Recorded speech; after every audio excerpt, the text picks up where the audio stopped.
YouTube நேயர்களுக்கு நடிகர் பேரரசர் எம்ஜிஆர் கலைக்குழு சார்பில் எனது வணக்கத்தை தெரிவித்துக் கொள்கிறேன். இன்றைய தினம் நாம் காணப்போவது மக்கள் திலகத்துடன் ஜோடியாக நடித்த நடிகைகளை பற்றி நாம் பார்த்து கொண்டிருக்கிறோம். இந்த தடவை நாம் பார்க்க போவது நடிகை மஞ்சுளா. மக்கள் திலகத்தால் திரையில் அதிகம் ஜொலித்த நடிகைகளில் மஞ்சுளாவும் ஒருத்தர்.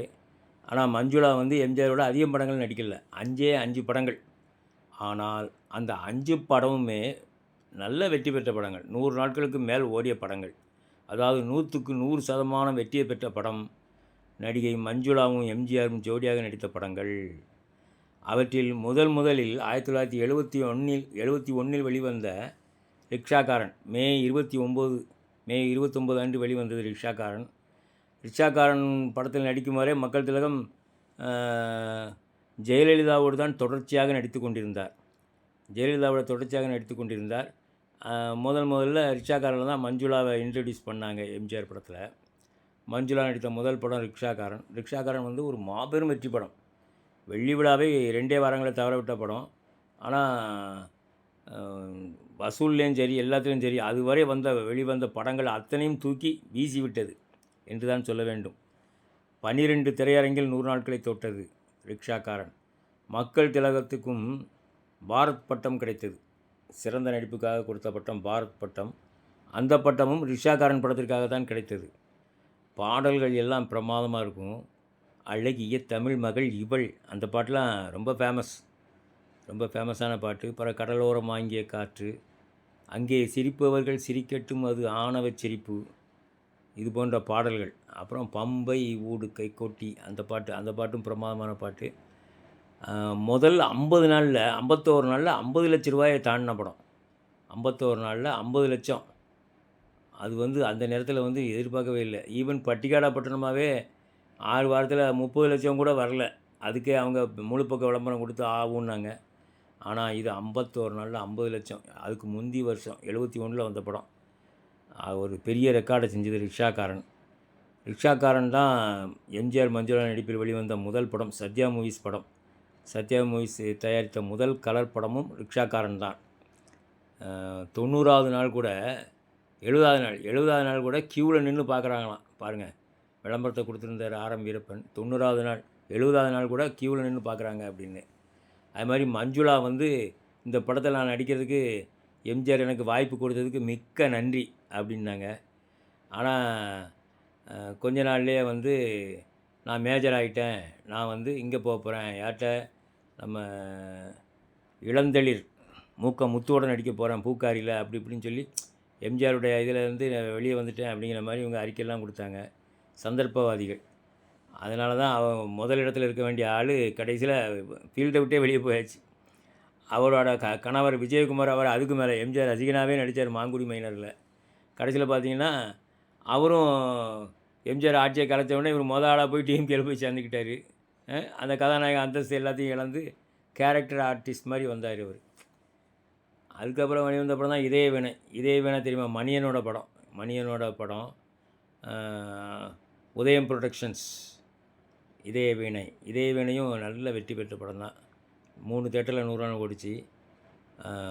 3 தேட்டர், சென்னை குளோப்பு, மதுரை தேவி, திருச்சி பேலஸ், அந்த 3 தேட்டர்லேயும் 100 நாளை தாண்டி ஓடிச்சு. இதே வேணில் பாட்டும் அருமையாக இருக்கும். சங்கர் கணேஷ் மியூசிக்கு. காஷ்மீர், அந்த பாட்டு அருமையாக இருக்கும். அப்புறம் பொன்னந்தி மாலை பொழுது இன்று போல என்றும் வாழ்க, அந்த பாட்டும் நல்லாயிருக்கும். ஆனந்தம் இன்று ஆரம்பம் மெல்ல சிரித்தால் என்ன, அந்த பாட்டு நல்லா செட்டு போட்டு எடுத்துருப்பாங்க. பட்டு பிரமாதமாக இருக்கும். அடுத்த படம் நம்ம பார்க்க போனால் மாபெரும் வெற்றி பெற்ற படம். இதுவரை அந்த படத்தின் வெற்றியின் எல்லையை தொடக்கூட யாராலும் முடியலை. ஆனாலும் அதை பார்த்து பொறாமப்பட்டுக்கிட்டு ஏதோ யானையை பார்த்த கூட மாதிரி ஒன்றா தொட்டு பார்த்துட்டு இது அப்படி இருக்குது இப்படி இருக்குன்னு சொல்லுவாங்களே, அதே மாதிரி நாங்கள் அடிச்சிட்டோம், அந்த ஊரில் அடித்தோம், இந்த ஊரில் அடித்தோன்னு காசு கொடுத்து ஓட்டி 100 நாள் அப்படின்னு ஓட்டிக்கிட்டு இருக்காங்க. பார்த்தா பெரிய காமெடியாக தான் இருக்குது. உலகம் சுற்றும் வாலிபன் வந்து எம்ஜிஆர் தயாரிப்பில் வெளிவந்த படம், எம்ஜிஆர் ப்ரொடக்ஷன்ஸ் படம். அதில் மஞ்சுளா வந்து ஒரு யோகம் இருக்குது அவளுக்கு. எம்ஜிஆர் கூட நடிக்கும்போது நல்ல நேம் இருந்துச்சு. நல்ல மேலும் மேலே வர வேண்டிய நடிகை தான். ஆனால் அவங்க போனதுனால அடுத்து லதாவை எம்ஜிஆர் வந்து கொண்டு வந்தாங்க. லதா அம்மையார் அதுக்கப்புறம் தொடர்ச்சியாக நடித்தாங்க.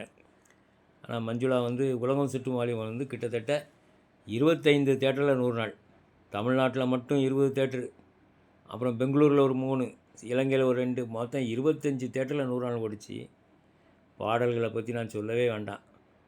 அவ்வளவு சூப்பரான பாட்டுகள். லில்லி மலருக்கு கொண்டாட்டம் அந்த பாட்டு. அப்படி ஒவ்வொரு பாடலுமே பச்சை கிளி முத்துச்சரம், அதெல்லாம் எவர்கிரீன் பாடல். பச்சை கிளி முத்துச்சரம் பன்சாயி அந்த பாட்டு ஒன்று.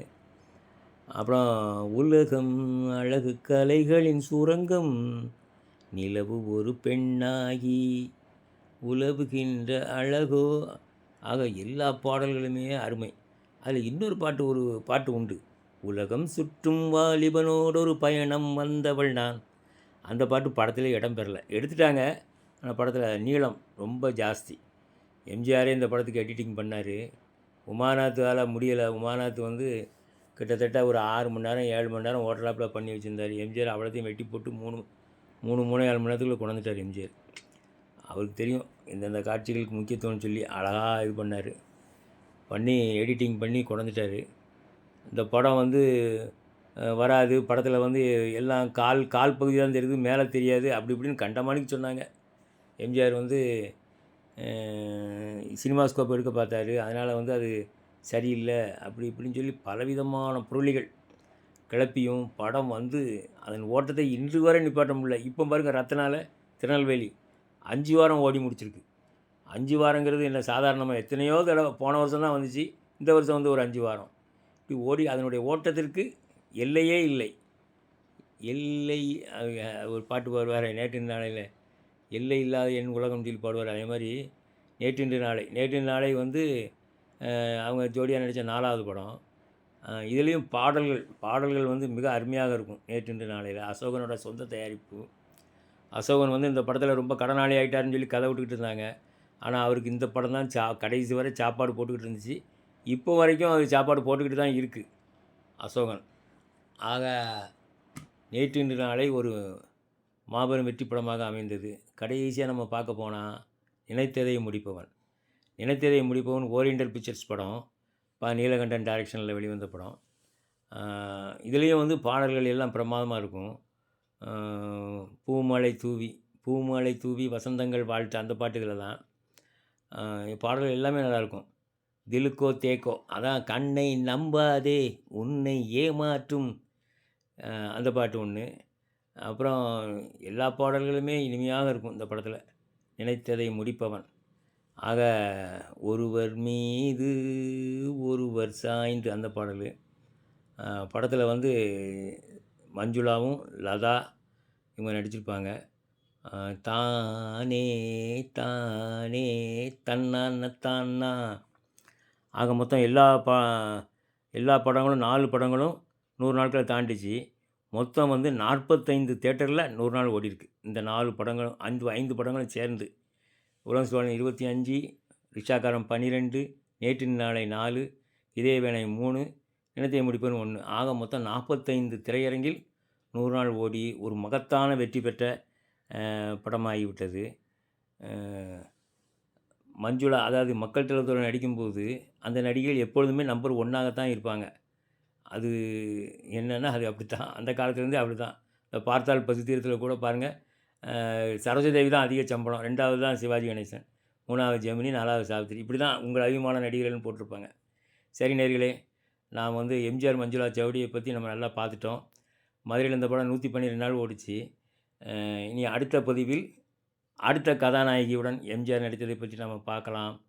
அதுவரை விடைபெறுகிறேன். நன்றி, வணக்கம்.